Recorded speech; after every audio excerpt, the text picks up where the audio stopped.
Hello, hello. My voice is audible or not? Okay.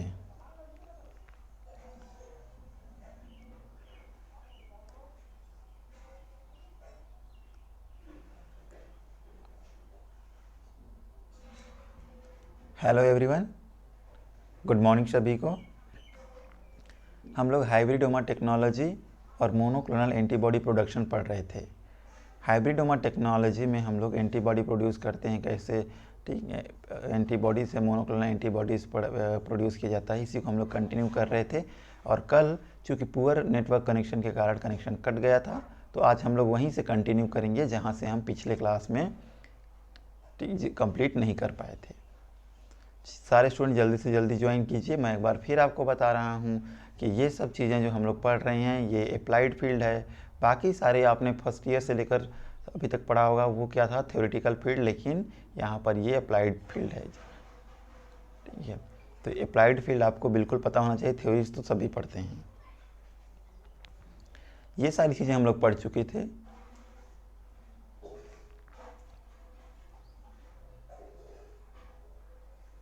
ठीक है, ये सारी चीज़ें हम लोग पढ़ चुके थे। हाँ, यहाँ इसी स्लाइड को हम लोग डिस्कस कर रहे थे और कनेक्शन कट गया था। थोड़ा सा ब्रीफ में इसको फिर से एक्सप्लेन कर दूँ, बस थोड़ा सा ब्रीफ में, ताकि आप लोगों को समझने में कोई दिक्कत ना हो। तो यहाँ पर हमने देखा था कि स्प्लिन सेल, या इसी को हम लोग बोलते थे प्लाज्मा बी सेल या एंटीबॉडी प्रोड्यूसिंग सेल्स, और ये क्या था, माइलोमा सेल्स, ठीक है। प्लाज्मा बी सेल्स के फ्यूजन और माइलोमा सेल के फ्यूजन से कौन सा सेल बना था, हाइब्रिडोमा सेल्स, ठीक है। अब हाइब्रिडोमा सेल्स तो बने थे, लेकिन इनके अलावा 5 प्रकार के और सेल्स बने थे जब हम लोग फ्यूज़न करा रहे थे उस समय। फर्स्ट सेल ऐसा था, यहाँ देख रहे होंगे, अनफ्यूज्ड स्प्लिन सेल। तो अनफ्यूज्ड स्प्लिन सेल में चूँकि अनफ्यूज स्प्लिन सेल है, इसलिए इसमें क्या था, इसमें HGPRT एंजाइम उपस्थित था, और HGPRT एंजाइम होने के कारण क्या करेगी, ये सर्वाइव करेगी, ठीक है। ये अनफ्यूज्ड प्लाज्मा सेल्स हैं, क्लियर। ये क्या है, सॉरी, ये अनफ्यूज्ड थे, ठीक है। ये मतलब अनफ्यूज्ड इसलिए ना, क्योंकि जैसे ये सेल हैं वैसे ही यहाँ पर आके, ठीक है, ये फ्यूज़ हो गए, ब्रेक हो गए। ये फ्यूज्ड प्लाज्मा सेल हैं। फ्यूज्ड प्लाज्मा सेल मतलब 2 प्लाज्मा सेल्स या फिर 2 बी सेल्स आपस में ही क्या हो चुके हैं, फ्यूज हो चुके हैं। तो इसमें ये भी सर्वाइव करेगा, ठीक है, ये भी सर्वाइव करेगा, क्योंकि इसमें इसका एक पार्ट प्लाज्मा सेल से बना हुआ है।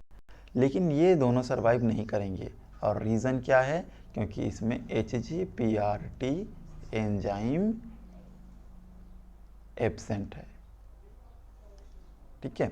अब ये 3 तो ठीक है, ये 3 सर्वाइव करेंगे, पर ये 3 में से हमको सिर्फ और सिर्फ 2 को सिलेक्ट करना है।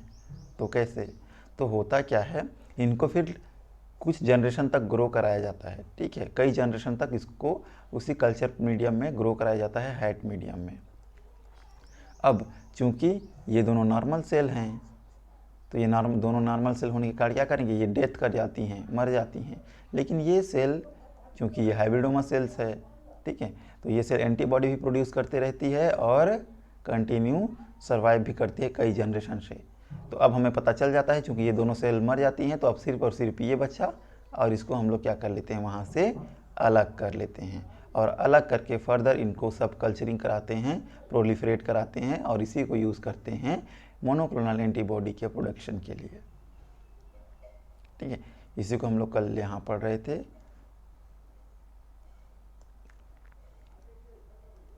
तो यहाँ देखिए, fused myeloma and unfused myeloma didn't have HGPRT enzyme, so can't survive in HAT medium, clear है।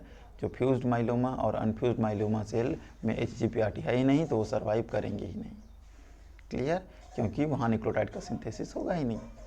Next, fuse plasma and अनफ्यूज plasma have HGPRT enzyme but didn't have long life. क्या बोले थे हम लोग कल, कि अनफ्यूज फ्यूज्ड माइलोमा और अनफ्यूज plasma, ठीक, माफ़ कीजिए, सॉरी, प्लाज्मा, ठीक है, फ्यूज्ड प्लाज्मा और अनफ्यूज प्लाज्मा, इनमें HGPRT एंजाइम है। ये सर्वाइव करेंगे बिल्कुल, लेकिन लंबे समय तक सर्वाइव नहीं करेंगे, तो कुछ समय तक ये भी मर जाएंगे। हाइब्रिड सेल है जिसको हम लोग बोल रहे हैं hybridoma, has HGPRT from spleen cell, ठीक है, जो प्लाज्मा सेल से है उससे क्या है ये, इनके पास क्या है प्लाज्मा सेल से, प्लाज्मा बी सेल से, ठीक है, एजीपीआरटी एंजाइम है। As well as they have ability to multiply repeatedly as myeloma cell, तो माइलोमा सेल्स का भी पार्ट है, तो ये क्या करेंगे कंटिन्यू कई जनरेशन तक ये ग्रो करेंगे, ठीक है, इनमें एबिलिटी है कि रिपीटेडली ये क्या कर सकते हैं डिवाइड कर सकते हैं, तो इस तरह से ये लंबे समय तक सर्वाइव करेंगे, ठीक है। तो ये तीन ऊपर के दोनों, ये दोनों क्या हो गए डेथ कर गए, तीसरा वाला लंबे समय तक सर्वाइव किया, तो हमने अल्टीमेटली उसको आइसोलेट कर लिया। So isolation of hybrid cell because is only cell which survive in HAT medium, तो लास्ट में केवल और केवल यही हाइब्रिड सेल सर्वाइव करेगा, और इसी हाइब्रिड सेल को हम लोग हैट मीडियम से अलग कर लेंगे, आइसोलेट कर लेंगे, और बाद में इसी को सब कल्चरिंग करेंगे, और इसी को फर्दर हम लोग मोनोक्लोनल एंटीबॉडी के प्रोडक्शन के लिए यूज़ करेंगे, ठीक है, ओके। अब हम लोग नेक्स्ट देखते हैं screening of hybridoma sales. Hybridoma sales को हम लोग स्क्रीन कैसे करेंगे, कैसे पहचानेंगे, ठीक है। तो स्क्रीन करने के लिए क्या किया जाता है, एंजाइम लिंक्ड इम्यूनोसॉर्बेटेज, जिसको आप लोग बोलते हो एलिसा, ठीक है। एलिसा का फुल फॉर्म आपको पता होना चाहिए क्या है, ठीक है, enzyme linked immunosorbent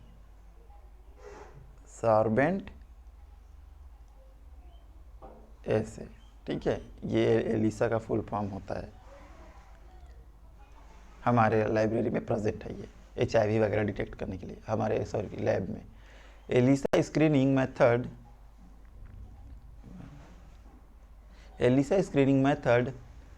which done by incubating hybridoma culture in which secondary enzyme get conjugate and formation of a color product shows positive hybridoma।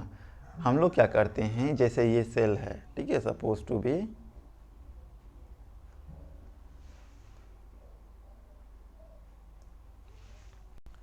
ये हाइब्रिडोमा सेल्स है, ठीक है। अब चूंकि ये कंटिन्यू क्या करती रहती हैं, एंटीबॉडी प्रोड्यूस करती रहती हैं, तो इनके सरफेस में भी क्या पाए जाते हैं, कुछ एंटीबॉडी, ठीक है, इनके सरफेस में भी कुछ इस तरह से एंटीबॉडी पाए जाते हैं। अब हम इसके ऊपर एक सेकेंडरी एंटीबॉडी अप्लाई करते हैं, क्या, सेकेंडरी एंटीबॉडी, ठीक है। अब सेकेंडरी एंटीबॉडी क्या होती है, किसी एंजाइम से या फिर किसी फ्लूरोपोर से, और फ्लूरोपोर क्या होता है, फ्लूरोपोर मीन्स, ठीक है, कलर देने वाले सब्सटेंस, ठीक है, एंजाइम या फ्लूरोपोर से इसको हम लोग बाइंड कराए रहते हैं, कॉन्जुगेट किए। अब जैसे ही सेकेंडरी एंटीबॉडी, ये सेकेंडरी एंटीबॉडी हो गई, ये सेकेंडरी एंटीबॉडी को इसके ऊपर अप्लाई करते हैं, तो ये सेकेंडरी एंटीबॉडी कहाँ पर बाइंड करती है, केवल और केवल जो हाइब्रिडोमा सेल्स है उसी के ऊपर जाकर इस तरह से ये बाइंड करती है।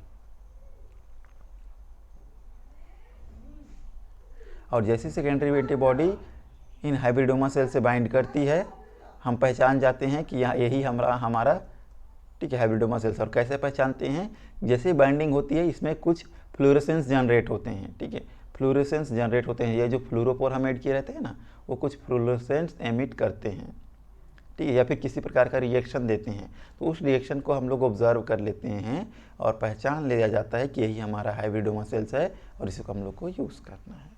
क्लियर, ठीक है। तो ये है इम्यूनोसॉर्बेंट, एंजाइम लिंक्ड इम्यूनोसॉर्बेंटेसेस, जिसके थ्रू हम लोग इजीली डिटेक्ट कर लेते हैं। Use for multiplying in the hybridoma sales in vivo in vitro, तो फिर बाद में, ठीक है, इनको इन विट्रो भी मल्टीप्लाई किया जाता है और इन विवो, इन विट्रो और इन विवो क्या होता है हम लोग बहुत अच्छे से समझते हैं।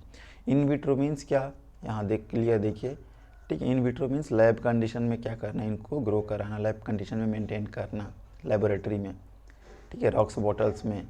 और इन विवो मीन्स इसको कहाँ पर मेंटेन करना, ऑर्गेनिज्म की बॉडी पर, ठीक है, तो बॉडी के अंदर तो इन विवो, और अगर लैब कंडीशन में तो वो इन विट्रो।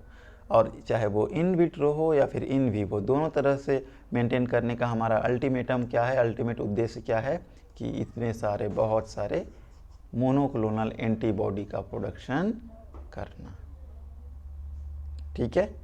तो ये अल्टीमेटम गोल है। अब हम लोग देखेंगे इसके एप्लीकेशन या फिर क्या क्या अदर एप्लीकेशंस हैं उसको देखेंगे।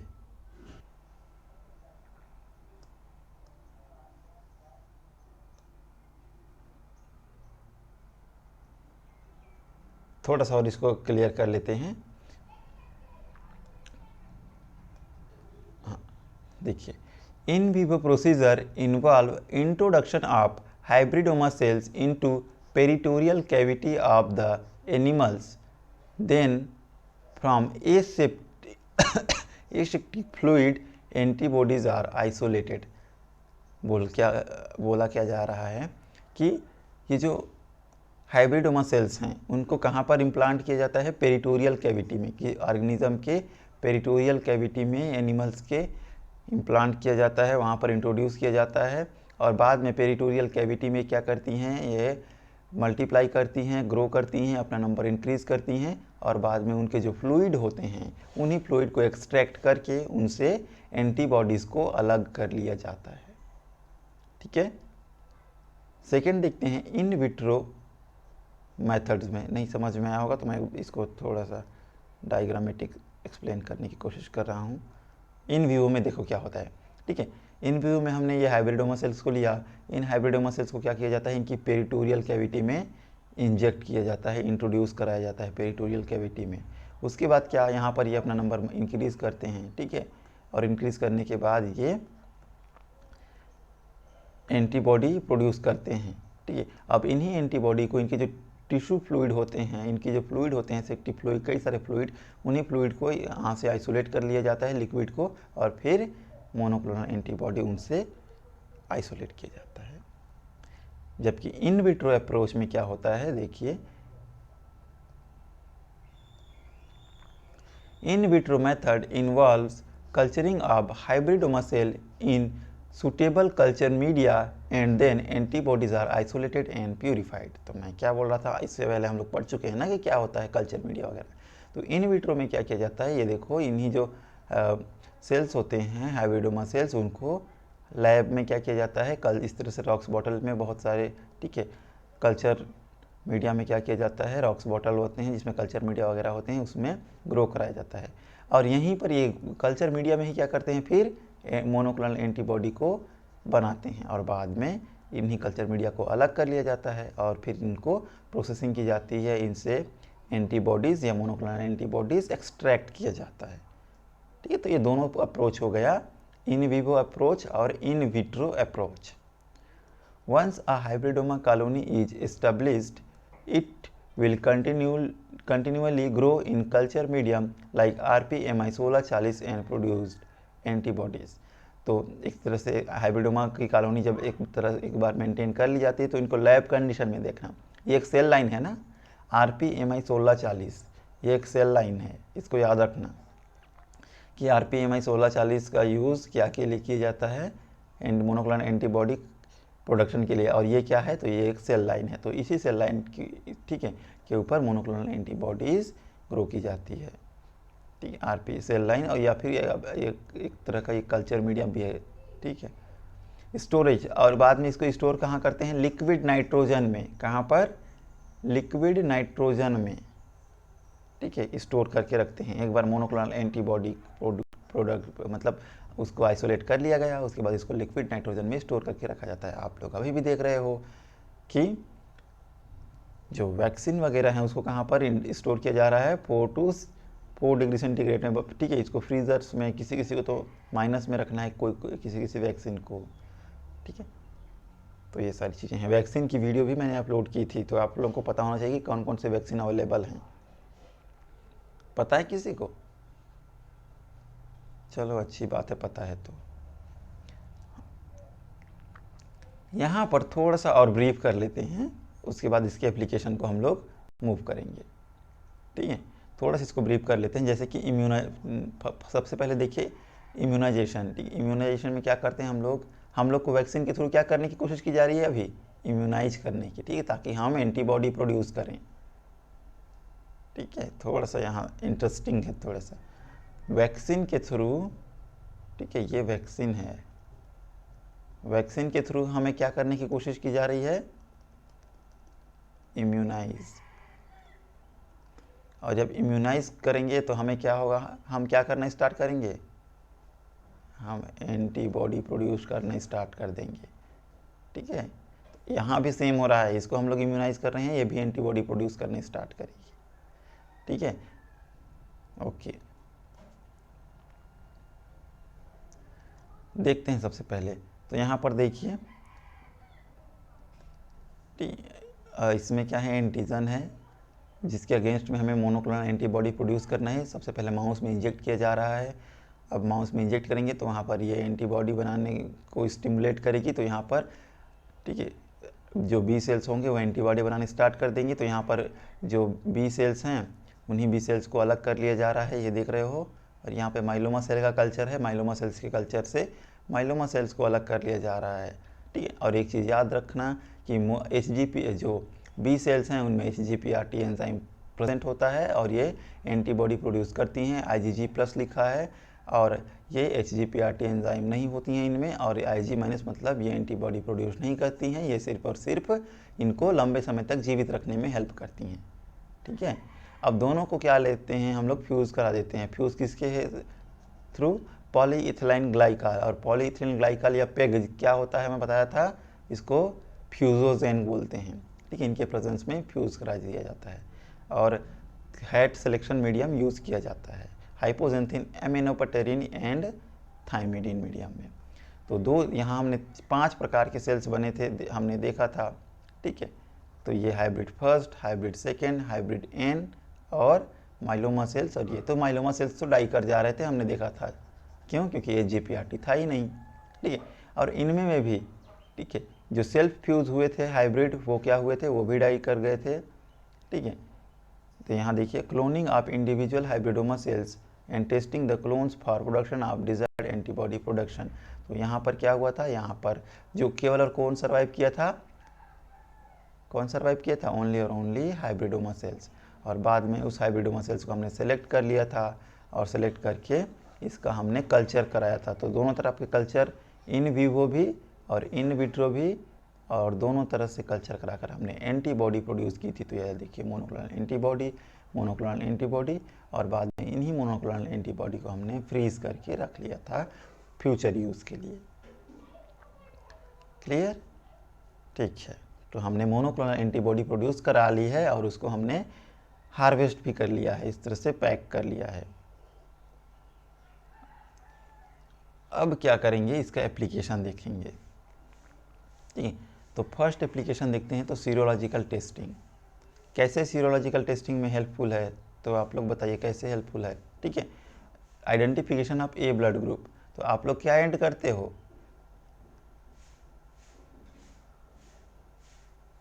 ठीक है, एंटीजन एंटीबॉडी की रिएक्शन होती है ना, तो बहुत सारे एंटी सीरा होते हैं। ठीक, क्या होते हैं, एंटी सीरा। आप ब्लड ग्रुप की टेस्टिंग किए हो ना, सभी एक्सपेरिमेंट सभी किए हो, हमने खुद कराया है। तो उसमें क्या होते हैं, ए, बी और ओ, 3 क्या होते हैं, 3 एंटी सीरम होते हैं। एंटी सीरम बोले या फिर एंटीबॉडी भी बोल सकते हो आपको उनको। और आप अपने ब्लड सैंपल से क्या ऐड करते हो, एंटीजन ऐड करते हो। तो एग्लूटिनेशन होता है, उसके बेसिस पे क्या करते हो आप, ब्लड ग्रुप का डिटर्मिनेशन करते हो। ठीक है, डायग्नोसिस में detection of pregnancy by assaying hormone with monoclonal antibodies. ठीक है, तो प्रेगनेंसी में कैसे हेल्पफुल है ये डिटेक्शन में। ठीक है, एक होता है ना प्रेगान्यूज प्रेगनेंसी टेस्ट, ऐसा कुछ बोला जाता है। ठीक है, तो टेस्ट किट में होता क्या है मेनली, तो प्रेगनेंसी के समय, याद रखना, प्रेगनेंसी के समय क्या होते हैं, प्रेगनेंसी के समय एक कुछ एंजाइम क्या होते हैं, वो केवल और केवल, या फिर कुछ एंटीबॉडी बोल सकते हैं, या फिर कुछ एंजाइम केवल और केवल कब बनते हैं, केवल और केवल प्रेगनेंसी के समय बनते हैं। ठीक है, क्लियर।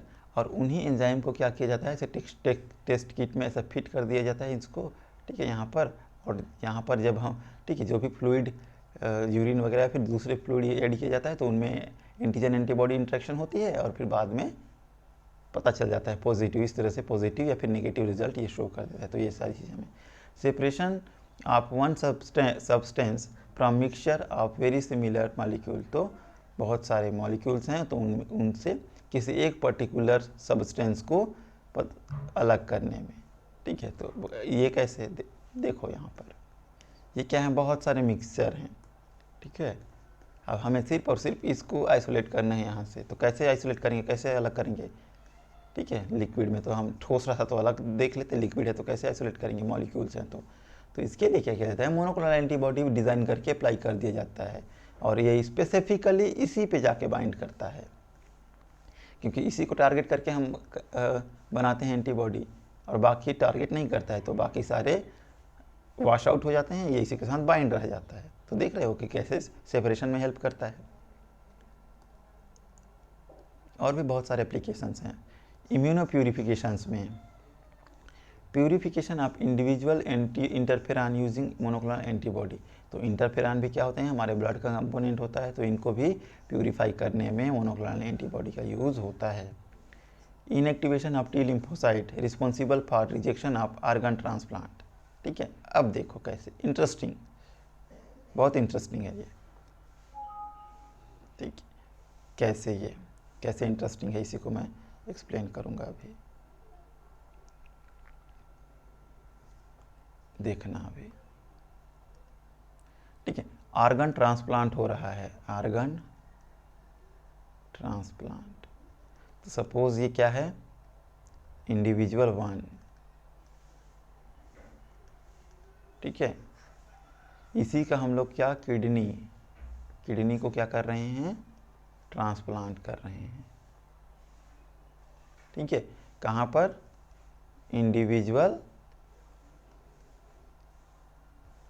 2 की बॉडी पर, क्योंकि इसकी किडनी खराब हो चुकी है, ठीक है।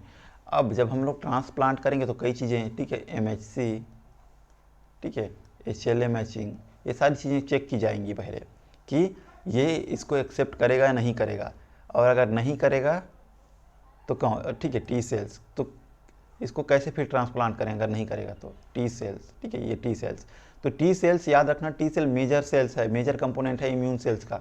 अगर T सेल एक्सेप्ट कर ली तो 90%, ठीक है, सक्सेसफुल हो जाता है ग्राफ्टिंग या फिर ट्रांसप्लांटेशन। तो अगर किडनी, ठीक है, किडनी को ये एक्सेप्ट नहीं कर रही है, इसके T सेल बाकी सारी चीज़ें तो कर लिए, ठीक है, बाकी सारी चीज़ें तो कर लिए एक्सेप्ट, MHC भी कर लिए एक्सेप्ट, HLA भी कर लिए, पर T सेल एक्सेप्ट नहीं कर रही है। मीन्स T सेल इसको किस तरह से रिकॉग्नाइज कर रही है, एंटीजन की तरह। और अगर एंटीजन की तरह रिकॉग्नाइज कर रही है तो T सेल, ये जो किडनी है पूरी किडनी को ख़त्म कर देगी T सेल्स। कैसे करेगी, क्योंकि T सेल ही B सेल को एक्टिवेट करेगी और B सेल फिर एंटीबॉडी बना के इसको किल करना शुरू कर देंगे। तो इसके लिए क्या किया जाता है, फिर T सेल को टारगेट करके, ठीक है, T सेल को टारगेट करके क्या किया जाता है, मोनोक्लोनल एंटीबॉडी प्रोड्यूस की जाती है, और इंजेक्शन के थ्रू इस इंडिविजुअल के बॉडी में क्या किया जाता है, ठीक है, इंजेक्ट कर दिया जाता है, इंट्रोड्यूस कर दिया जाता है, किसके थ्रू, इंजेक्शन के थ्रू, इंट्रोडक्शन, ठीक है, इंट्रोड्यूस करा दिया गया। अब ये मोनोक्लोनल एंटीबॉडी है, तो मोनोक्लोनल एंटीबॉडी किस, कहाँ पर बाइंड होगी, केवल और केवल वहीं पर जहाँ पर इसका, इनको क्या मिलेगा, कॉम्प्लीमेंट्री मिलेगा। और हमने किसको टारगेट करके बनाया है, T सेल को। तो ये T सेल को क्या करती हैं, जाकर इनएक्टिवेट कर देती हैं, ठीक है, T सेल को क्या कर देंगी, इनएक्टिवेट कर देंगी।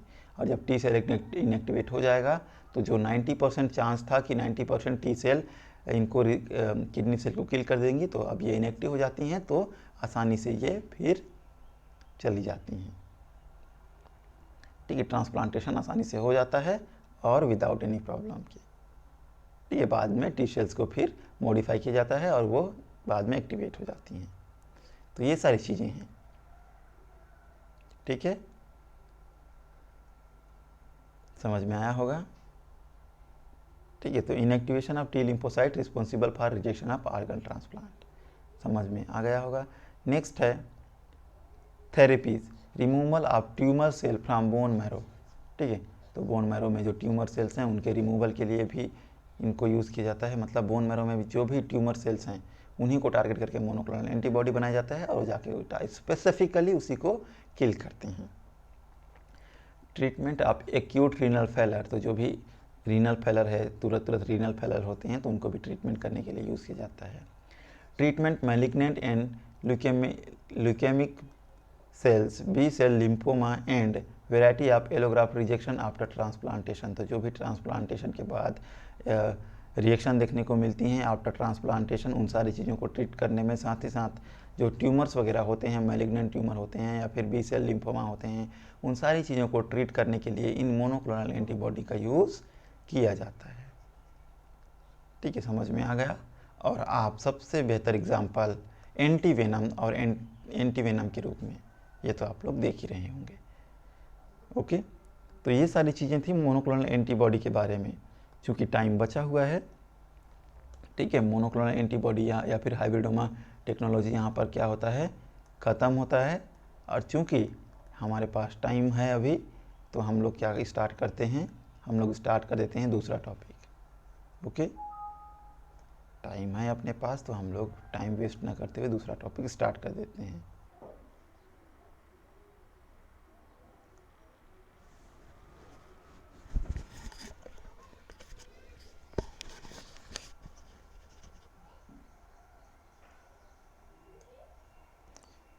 हेलो, हाँ, हम लोग एनिमल एंड जीन लाइब्रेरी, ठीक है। नेक्स्ट टॉपिक क्या था, एनिमल एंड जीन लाइब्रेरी, ठीक है। तो ये स्टार्ट करने वाले थे। इसको स्टार्ट करने से पहले मैं कुछ स्टूडेंट को बता दे रहा हूँ, ठीक है। हर्षा साहू, खुशबू गुप्ता, ठीक है, खुशबू विश्वकर्मा, नेहा खरे, ठीक है, उषा किरण का भी ठीक है, चलो ठीक ठाक। कुछ स्टूडेंट हमें का नाम ऐसा याद है, इनका जब हम लोग ग्राफ चेक कर रहा था मैं, तो इनका बहुत अच्छा परफॉर्मेंस आया है, ठीक है।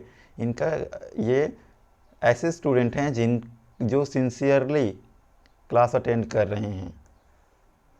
मीन्स अगर मैं इस तरह से ग्राफ देखूं तो इन लोग का ग्राफ यहाँ है, ठीक है। अगर मेरा क्लास का टाइमिंग ये है,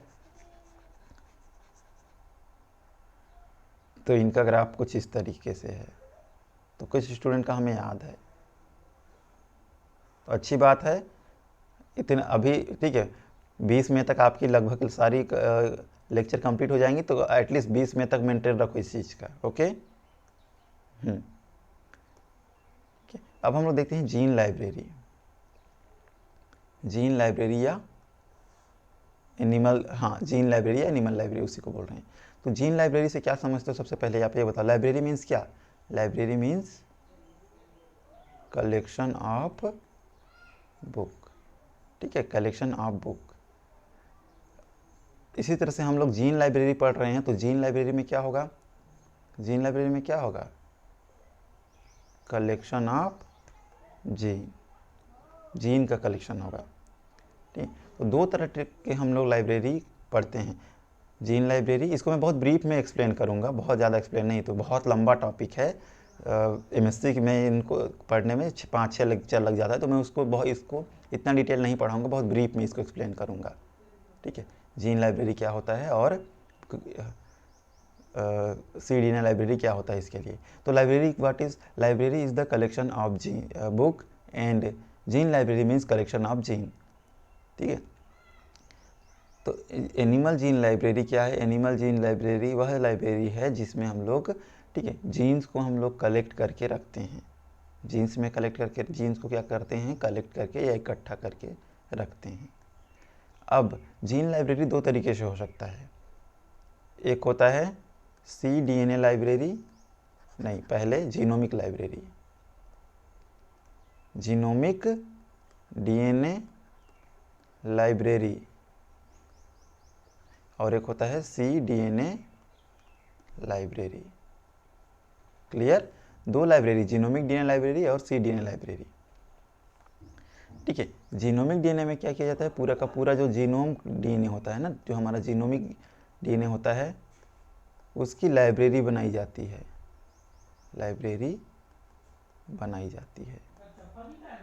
जबकि CDNA लाइब्रेरी में क्या होता है कि mRNA को, ठीक है, mRNA को क्या किया जाता है, रिवर्स ट्रांसक्राइब किया जाता है, रिवर्स ट्रांसक्राइब कराया जाता है, और रिवर्स ट्रांसक्राइब कराकर फिर mRNA से क्या बनाया जाता है, CDNA, mRNA से cDNA। और बाद में इन्हीं cDNA को क्या किया जाता है, कलेक्ट करके रखा जाता है। तो ये था एक ब्रीफ इंट्रोडक्शन क्या, जीन लाइब्रेरी की। ठीक है, अब इसके क्या क्या अलग अलग स्टेप होते हैं एनिमल जीन लाइब्रेरी या फिर जीनोमिक लाइब्रेरी बनाने का। तो मैं बहुत ब्रीफ में इसको एक्सप्लेन कर रहा हूँ, ध्यान से देखना। ठीक है, तो स्टेप क्या क्या स्टेप होते हैं। तो सबसे पहले हम लोग देखते हैं जीनोमिक लाइब्रेरी को। जीनोमिक लाइब्रेरी कैसे कंस्ट्रक्ट करते हैं। ठीक है, स्टेप ऑफ कंस्ट्रक्शन कैसे कंस्ट्रक्ट करते हैं। तो सबसे पहला स्टेप होता है आइसोलेशन ऑफ जीनोमिक डीएनए। ठीक है, तो जीनोमिक डीएनए को क्या करते हैं, जीनोमिक डीएनए किसको बोलेंगे, हमारा पूरा का पूरा डीएनए, चाहे वो प्लांट का हो, एनिमल्स का हो, बैक्टीरिया, जिनका भी हमें जीनोमिक डीएनए लाइब्रेरी बनाना है, चाहे वो बैक्टीरिया का हो, प्लांट का हो, ठीक है, एनिमल का हो, कोई भी हो। तो हम सबसे पहले क्या करते हैं, डीएनए को आइसोलेट करते हैं। और डीएनए को आइसोलेट करने के लिए अलग अलग मेथड्स हैं। ठीक है, हम एमएससी के स्टूडेंट को कराते हैं प्रैक्टिकल डीएनए और लोग आइसोलेट करते हैं, निकालते हैं प्लांट से, बैक्टीरिया से। तो इसके लिए क्या किया जाता है, ठीक है, अलग अलग मेथड हैं आइसोलेट करने के लिए। ठीक है, फिजिकल मेथड भी हैं कई सारे, ठीक है, केमिकल्स मेथड भी हैं। ठीक है, क्या क्या मेथड होते हैं आपको पता होनी चाहिए। तो डीएनए आइसोलेट के लिए 3-4 मेथड होते हैं, तो कम से कम एटलीस्ट आपको मेथड पता होना चाहिए। फिनाल क्लोरोफॉर्म मेथड, एक मिनट, phenol chloroform method first method. Second method होता है CTAB method, CTAB method. तो ये 2 मेथड आपको पता होना चाहिए कि अल्टीमेटली इन 2 मेथड के थ्रू हम लोग क्या कर लिया, डीएनए को निकाल लिया, आइसोलेट कर लिया। बहुत सारे इंस्ट्रूमेंट की आवश्यकता पड़ेगी आपको हेल्प। ठीक है, माइक्रोपिपेट, सेंट्रीफ्यूज, इन सारे इक्विपमेंट की आपको आवश्यकता पड़ेगी आइसोलेट करने के लिए। ठीक है, तो सबसे पहले हमने आइसोलेट कर लिया जीनोमिक डीएनए को। ठीक है, आइसोलेट तो हमने कर लिया। सेकेंड क्या होगा आइसोलेशन के बाद, रेस्ट्रिक्शन डाइजेशन, रेस्ट्रिक्शन डाइजेशन। ठीक है, अब हमने मान लो जीनोमिक डीएनए आइसोलेट, ये आइसोलेट कर लिया है। अब इनको क्या करना है, इनको हमको छोटे छोटे फ्रेगमेंट में, क्योंकि पूरा का पूरा जो जीनोम है ना उसको हम लोग एक ही वेक्टर में इंसर्ट नहीं कर सकते, तो इसको क्या किया जाता है बाद में, रेस्ट्रिक्शन एंजाइम से, रेस्ट्रिक्शन एंडोन्यूक्लियस एंजाइम से क्या किया जाता है, इनको डाइजेस्ट किया जाता है। और रेस्ट्रिक्शन एंडोन्यूक्लियस को क्या छोटी छोटी इस तरह से फ्रेगमेंट में कट कर देता है, छोटे छोटे हिस्से टुकड़ों में। ठीक है, थर्ड स्टेप में फिर क्या करते हैं, ठीक है, ज्वाइनिंग